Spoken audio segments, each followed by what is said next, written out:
Rreshtet dendrat e shiut që ranë gjatë natës kanë shkaktuar problemin në njësinë administrative të Fanit Demirdit. Si pasojë e prurjeve të shumta të lumit, rruga që lidh fshatin Thirr me rrugën e Kombit është shembur, duke vështirësuar lëvizjen e banorëve të zonës. Raportohet gjithashtu për dëmtimin e disa ure që lidhin fshatet përreth, çka ka bërë më të vështirë qarkullimin dhe transportin e madrave. Problemi i kësaj projton ka qenë problematik gjithmonë. Parasysh se është shumë i vërtetueshëm edhe shton shpejt kur bje rrethje edhe ulit prap po shpejt po ban kërdin asaj si. Ne po e vujmë të situatë për çdo vit. Jemi mbi 30 familje. Mirë e që jemi pak, kim fuqi, po kim edhe të moshur 90 vjeç. Në vetëm që kur kimi helikopterin privat, jam shmo. Rreshtit e shiut kanë shkaktuar probleme mallore. Së pari, janë prishur 2 ura, janë marrë toka që janë marrë direkt më para.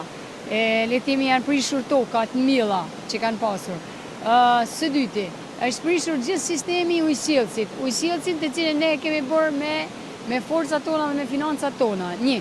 E dyta, është prishur sistemi i energjisë elektrike. E para ka qenë tetë i amortizuar, sepse janë shtylla të kalbëra prej vitesh, shtylla të kalbëra të shtrembura për gjatë kësaj lagjes Monell. Rrugët e shiut kanë prishur urat, kanë prishur sistemi i ujësjellësit, kanë prishur dritat elektrike, janë të izoluar komplet fshati si lagje e Monellit.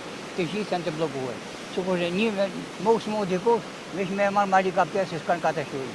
Kryetari i Bashkisë Mirdit, Albert Melyshi, tha se përrejt malor në Fan janë problematik dhe në një prej urave është parashikuar investim brenda këtij viti.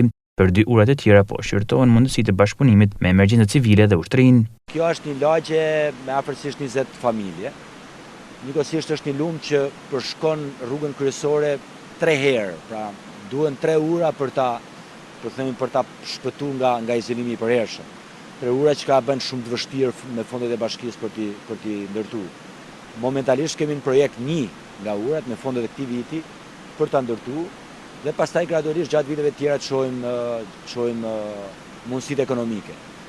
Besoj se brenda vitit fillojnë punimet për njërin nga urat. Grupet e emergjencave civile të Bashkisë Mirdit tentohen në terren për të vlerësuar dëmet dhe për të përcaktuar mundësitë e ndërhyrjes së menjëhershme me qëllim rindërtimin e kalueshmërisë dhe parandalimin e përkeqësimit të situatës.